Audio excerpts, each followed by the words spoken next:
Hi, thank you for joining me today. My name is Claire. Thank you for visiting Sweet Bliss Yoga. This class is a class that focuses on the spine. It's a yin yoga class, so we'll hold poses for at least a minute or two each pose. You'll need a couple of blocks for this class. If you don't own any blocks, you can use couch cushions, pillows, you can even use books. If you use a book, I would put maybe a blanket or something to soften the edges over that. But find some props and join me in this class.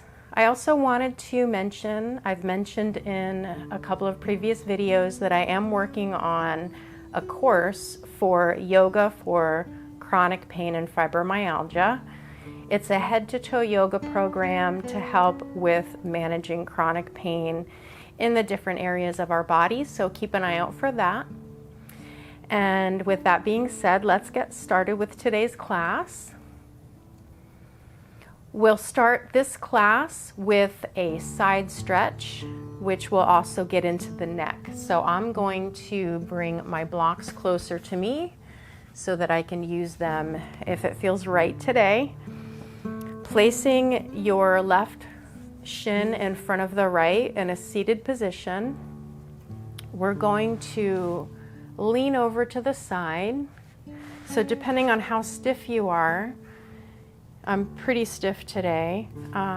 You might go far down today, or you might not go very far down. So that's why I'm using a block today, because I'm very stiff, especially in the middle and side areas of my back. So find what feels comfortable and just kind of rainbowing your upper body over towards the right. And as you hold this pose, you might be able to go down further. Keep your chest forward, shoulders and chest facing forward. You can place your hand on the bottom of your back and just allow your head to drop down to the right. And just make adjustments as needed. This can actually be a very intense pose, even though it doesn't really look like it. So breathing into your side, your left side, and the left side of your neck here.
Using your right hand for support, very slowly lifting up out of this pose, coming back to center, and just take a moment to allow your body to respond to the stretch.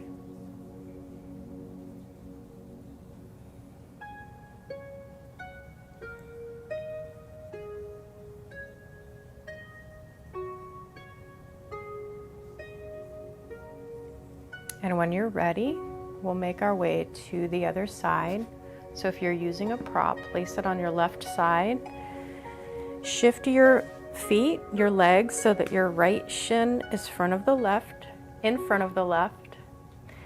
And finding your stretch on this side, leaning your body towards the left.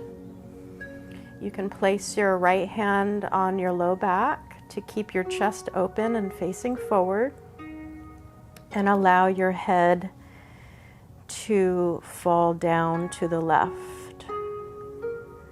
So feeling a nice stretch in the right side of the body and the right side of the neck, and making adjustments. You don't want to feel any intense pain or pinching. If you do, please come out of the pose and readjust. It is an intense stretch though, so you might feel an intense stretch. We just don't want you to be in any kind of pain. If you're already in pain from fibromyalgia or any other chronic pain problems, you usually will know your limits. So just listen to your body and find the edge of your stretch without pushing yourself, just allowing your body to open.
Very gently coming up out of this side, using your left hand for support to allow your head and your torso to float back up to center, and just pause here in your seat to allow your body, your muscles, connective tissues to readjust from that intense stretch.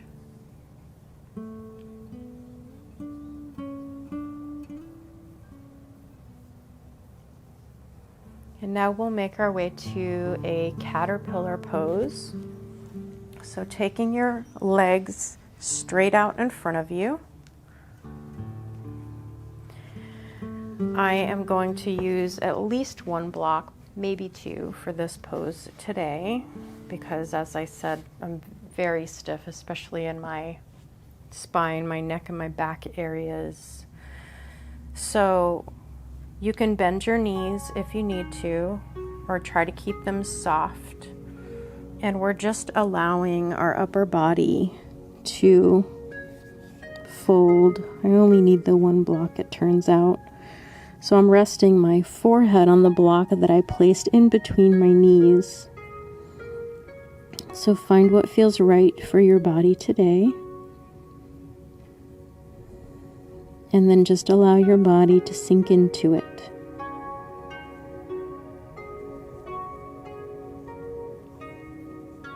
And you can always readjust your props if your body opens and allows for a further stretch. You can always readjust the height of your props or remove the props altogether.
And using your hands for support, slowly rolling up Out of this pose. And again, taking a moment to allow your body to adjust.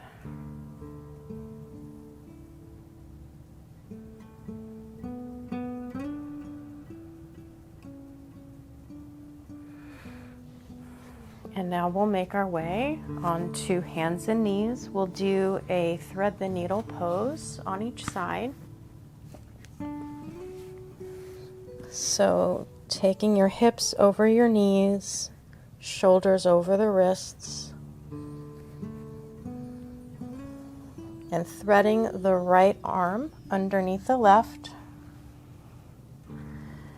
Taking your right ear towards the mat.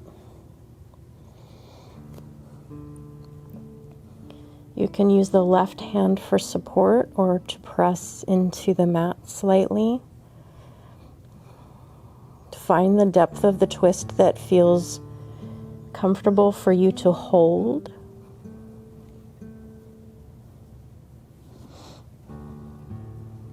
And make sure that you can take a full deep breath. If you can't take a full deep breath, you've gone too far. So make sure that you adjust so that you can take full deep breaths and hold this pose.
Using your left hand for support, easing up out of this side, and we'll just take a wide child's pose here. Take your knees out to the width of your mat, big toes touching, sinking your hips back towards your heels, and you can either allow your hands to extend out in front of you, or you can stack your hands and place your forehead on your hands.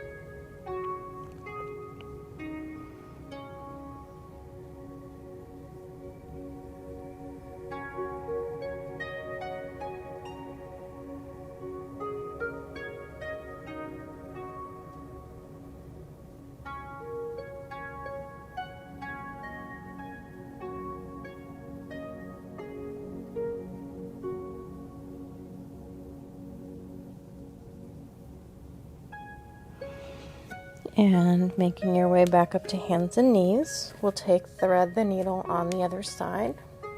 So getting those knees underneath the hips and the wrists underneath the shoulders, threading the left arm underneath the right, and placing the left ear down towards the mat.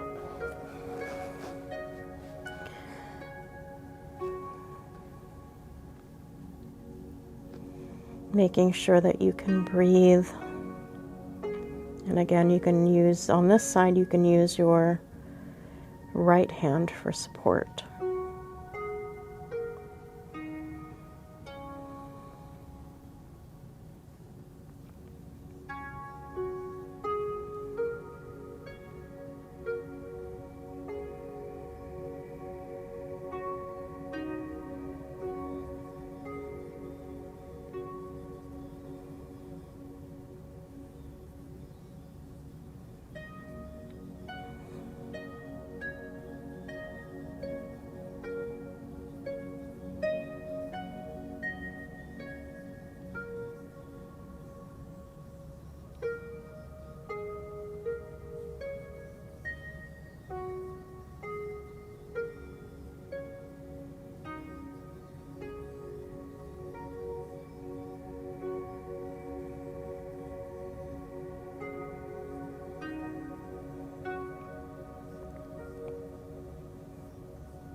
And using your right hand for support, slowly coming up out of this side, we'll sink back into a child's pose again.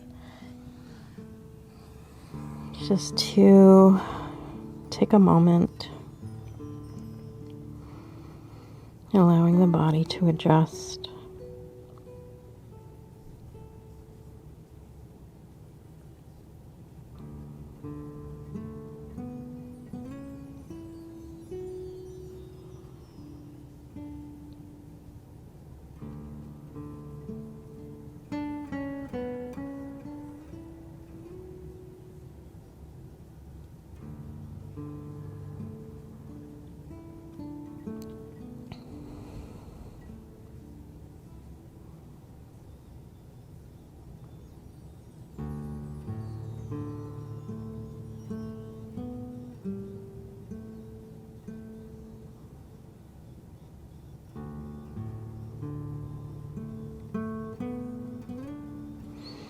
Slowly making your way up out of your child's pose. Our last pose for this class before Shavasana is a supported fish pose. If you have blocks, you can either place them in a T position. I'm actually placing mine parallel today because I have a lot of tenderness in the middle of my back, like towards the lower part of my rib cage, the spinal area in there. So I want to avoid putting pressure there. Usually I really like the T shape, but since I'm experiencing that tenderness today, I'll use the parallel version of support. If you don't have any blocks, you can stack up some pillows. If you have a bolster, you can use a bolster for this pose. So you basically want support underneath your upper back and your head.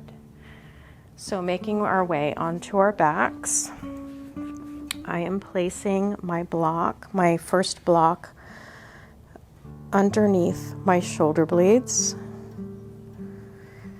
and the second block will support my head. If you want an extra stretch in the front of the neck, you can actually take the block to the lower level and allow your head to hang back more, but that actually hurts my neck. My neck is very sensitive due to neck issues that I have, so I won't do that. But if that feels good to you, go ahead. So play around with it, see what feels good today.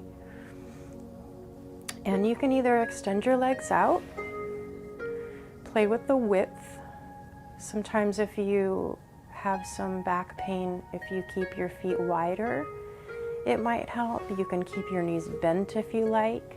You can also take your feet to the width of the mat and allow the knees to fall in towards each other.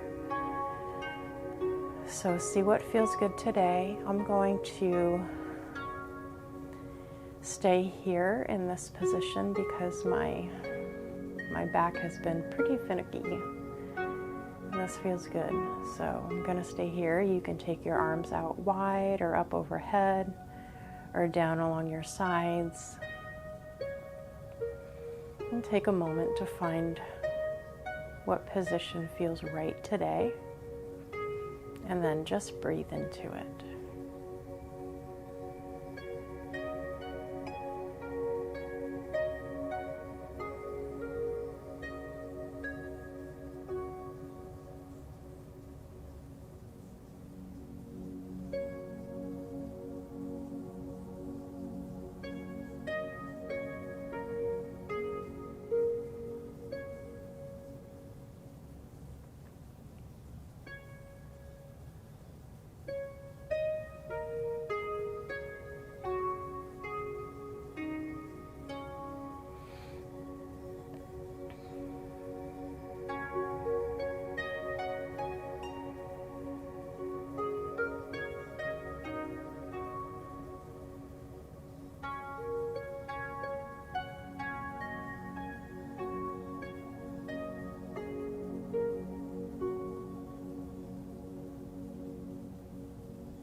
And making our way out of this pose, you can kind of roll to one side off of the blocks, remove the blocks from underneath you, and we'll make our way to a Shavasana. Our final resting pose for this class. If it feels good to extend your legs out, go ahead and do that. If you need to bend your knees, you can place your feet on the mat or place your feet as wide as the mat and allow your knees to fall in towards one another. Arms alongside your body with your palms up towards the ceiling, shoulders away from the ears. And allowing your breath to flow in and out through your nose at your own pace.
And beginning to wake up your body, wiggling your fingers and toes,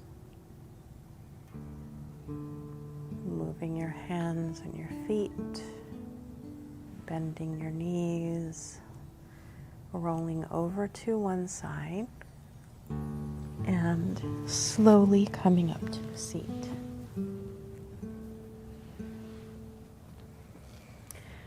I hope that this yin class has helped loosen up your spine a little bit. A lot of neck and back pain come from spine stiffness, and we tend to kind of get stuck in one position if we sit a lot or sit on a computer, drive a lot. So these yin postures that we did today hopefully would help give more mobility to your spine, to your neck, your back, and hopefully make you feel a little bit better. I know that it makes me feel a lot better with my back pain and my neck pain when I do these poses. So I'm very happy to be sharing them with you, and I hope it helps you feel better too. Please subscribe to my channel if you enjoy my yoga videos, and like this video if you enjoyed this one. Hit the notification bell to get notified of future videos. I am putting a new video up every week, and I look forward to seeing you soon. Have a beautiful day.